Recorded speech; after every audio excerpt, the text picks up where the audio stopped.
So what is up, guys? Nick here, helping you to master your technology. Welcome to the iPhone 13 versus the S21 5G. Speed test will begin with a boot up in 3, 2, 1, and see which one can get there first. Now, the iPhone 13 does feature an Apple A15 Bionic chipset, 4 gigabytes of RAM.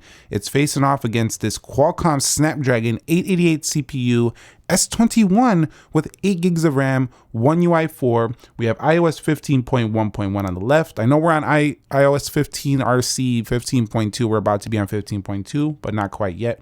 You can see right here, the iPhone was quite a bit faster than the Samsung to go ahead and boot up, at least to get in. Some people say it doesn't matter. It does matter because I reboot my phones once a week or so to go ahead and make sure they clear their cells of memory and stuff like that. All right, guys, so let's talk about the Face ID versus the in-display fingerprint. So with the iPhone 13, you can just lift it to wake it like that, you know, right, just like that. Raise to wake, they call it. Over here, it's actually called lift to wake for the Samsung, same deal. You pull it up here. Come on, Samsung. You pull it up and then it will show. You do have your, in-display fingerprint sensor right there. So when it comes out of the pocket, you'll just go ahead and, man, this thing doesn't know what it's doing right now, but it's supposed to do that. Like when it's down, you lift it up. When the sensor gets covered, it's in your pocket. You bring it back in. It's supposed to know, but I don't know what this deal is. Anyway, you have that in-display fingerprint sensor. You can also use the camera right there to go ahead and get in with just one look at the phone. So essentially, they both have a similar speed when it comes to unlocking the phones and getting in. Now, before we go forward, I just want to confirm the software update.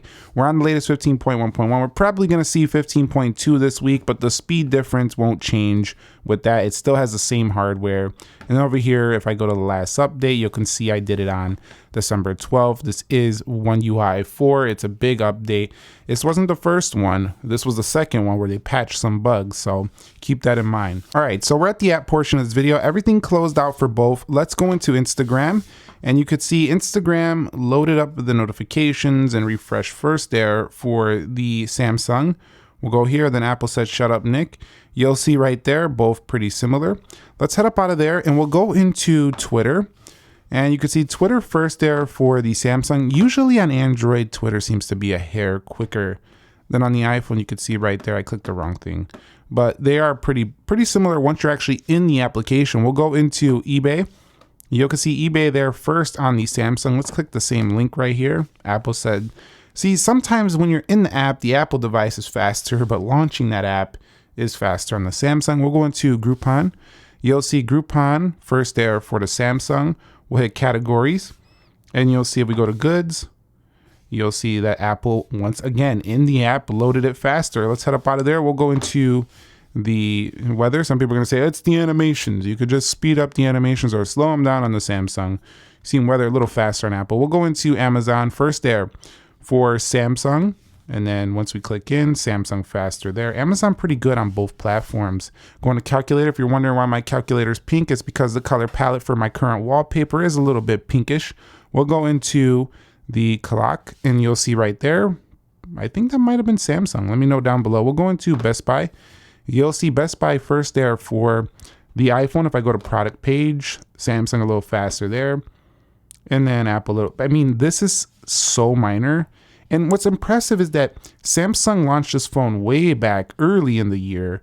And now they're about to come out with the S22. So it seems like Samsung is actually the one in the lead here because they have 120 hertz on the same size phone here, cheaper than the iPhone 13 Pro here for the Galaxy S21. The Galaxy S21 Plus is actually around the price of the iPhone 13 Pro. And you can see this game actually launched a lot faster here than the iPhone. So not every single game on the planet actually launches faster on the iPhone, even though it seems that way sometimes. Looks like Samsung did win it out here on this one. I'll just close this out and we'll wait for the iPhone and we'll keep waiting. And there we go. Now the iPhone wants to launch. And we'll go into Geekbench 5 and you'll see Apple says, Nick, bro, can you shut up? I just took Geekbench 5 to the win. Let's go into Crossy Road right here. And you'll see that Crossy Road is loading up first here on the Samsung. Who plays Crossy Road in 2021? I can hear them already. Look, this is not about who plays it. I'm just launching applications. We're just taking a look at speed. You could see iPhone 13 for the win there. and it looks like I missed the play button. So I actually have to go ahead. Look, I've been doing this for a while and I'm human. I miss sometimes. So I'm going to redo it here just to make sure we're even. Let's go ahead and hit play. There we go. Now we're even. Let's go ahead and see which one can get in there. And you can see pretty similar. However, the Samsung will look a little slight bit smoother with its 120 Hertz, a little bit more enjoyable right there. But some will argue, well, there's better games on iOS. So Nick, I don't really care about your 120 Hertz. You could talk about it all day. Let's go into 3D Mark, but the power users know that's where it's at, the 120 Hertz. You can see iPhone 13 with the win on that one. So one thing I want to do also, let me bring my little toy Tesla in here. Somebody last week, like, you trying to flex? Man, it's a toy. Look, it's the size of the iPhone 13. Let's go ahead and open up the cameras and just kind of see which one could actually open these first, because it's a very important application, the camera. Let's go ahead in 3, 2, 1. You can see the iPhone faster with that camera. Let me go ahead and close it out again. I like to do this because, man, if you miss a photo moment you're trying to get, that's going to suck. Let's go into camera. Again, the iPhone faster. What about actually taking the photo? 3, 2, 1.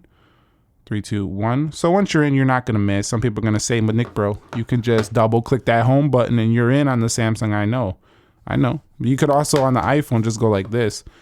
Lift to wake it. Boom, like that. Look at me. Making myself look slow because I don't know how to click that fast enough. So you hold it down and then you're in there. Also, you could just swipe to the left very fast. So Apple has their fast way of getting in as well. I don't think you're going to miss too many moments on either of these. They're both fast to launch their cameras. Overall, the actual speed, I will say that I think the iPhone, when you were in the application, seemed a little bit better. Samsung seems to have a faster launch animation speed, but I think the animation still looks smoother for the iPhone. So what I want to do now is just quickly go back through the applications to see if we get any reload on either. You can see both had that. Crossy Road on Samsung. And you'll see both of them in the same basic location. Let's head back into Geekbench 5. Both good there. We'll go into Asphalt 9. You can see they both are kind of reloading a little bit. Apple, again, with the slowness on that game. We'll go to ESPN. We'll go to scores here. Both of them similar location, ESPN. Best Buy, we'll go into Clock. Both pretty good. Calculator, Amazon. Kind of a load up again on those. Weather, we're going to Groupon. We'll go into eBay, holding it there. Twitter, both holding it there. Instagram. Performance quite similar. Even though you have twice the RAM, actually reloading stuff felt about the same on both. So I'm going to go ahead now and run a Geekbench 5 test. You can see we do have the Apple A15 Bionic. It's clocked in at 3.23 gigahertz, 3.60 gigs RAM. Over here we are Android 12, Snapdragon 888, and you could see the different clusters, whatever. It's an 8-core CPU. Let's go ahead now and hit run CPU benchmark. I'll be back when the final results are in so you can kind of compare the scores and see technically what they benchmark like. All right, so I just wanted to pause it here or open back up the video here. Samsung is only 60% through this Geekbench 5. Now, Apple's already done, and it's going to, of course, have a higher score. You can see a 4623 on the multi and a 1729 on the single. Now, if I go to the single core score, you'll see I'm getting right around the average is actually a little bit better. But if you compare this to some other phones, it's right in the league of the 13 Pro, 13 Pro Max, and it's even better than things like the 12 Pro, the 12 Pro Max. So this one is actually faster than last year's best. Also, multi-core, you'll see it's still faster than last year's best. So this is a beast performer. And it finished so much faster than the Samsung, which makes me just think it's a way faster chip technically. However, when you're going to push this is when you're doing video rendering. When you're pushing this phone to the max potential, like you're playing a game that really requires power, like one of those games that are really graphically intensive, it might show its stuff there. But it doesn't have a ton of RAM, so you're going to have to do one thing at a time. But when you do, it'll rip through basically any task. Now you see Samsung is about to give us our final score. So I'm going to go ahead and just wait it out here, and I'll be back when it is ready. All right, and here's a score I got for the Samsung. You see a total destruction here for the iPhone. However, I actually seen better scores than this before. This is actually kind of low. I got 1,000 on my first test. I do test before I do the video, and I got 1,000 points on the prior test. So this is actually quite low.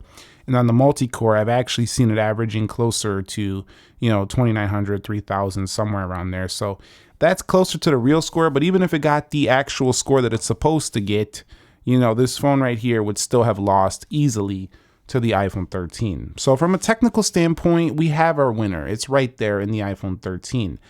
The phone itself, in the real world, still using 60 hertz is a letdown. I wish they would have put 90 hertz at least, or 120 hertz at least on the next model, the 14. So keep that in mind. The display is a little behind Samsung, but the chip is faster than the Samsung. But, is it the chip that you're really feeling, or is it the, regular use that you're really feeling with the 120 hertz? Well, put it this way. If you're a power user, you'll probably benefit from if you're doing LumaFusion and stuff, and you're doing things like that, you'll benefit from the iPhone 13's chip. But if you're a regular user, you'll probably think the Samsung feels faster just because of its 120 hertz and stuff like that. It actually visually looks faster to the eye. So that's how I would discuss these two right here. So let me know your thoughts on each down below. Now, I didn't do a video rendering test because they don't have the same apps or the same optimizations. But the iPhone would have won it there anyway. Let me know your thoughts on which you would pick down below and why. I would love to know. And subscribe if you haven't already. I got way more videos coming your way. Thank you very much for watching. Nick here. Be sure to be well, and peace.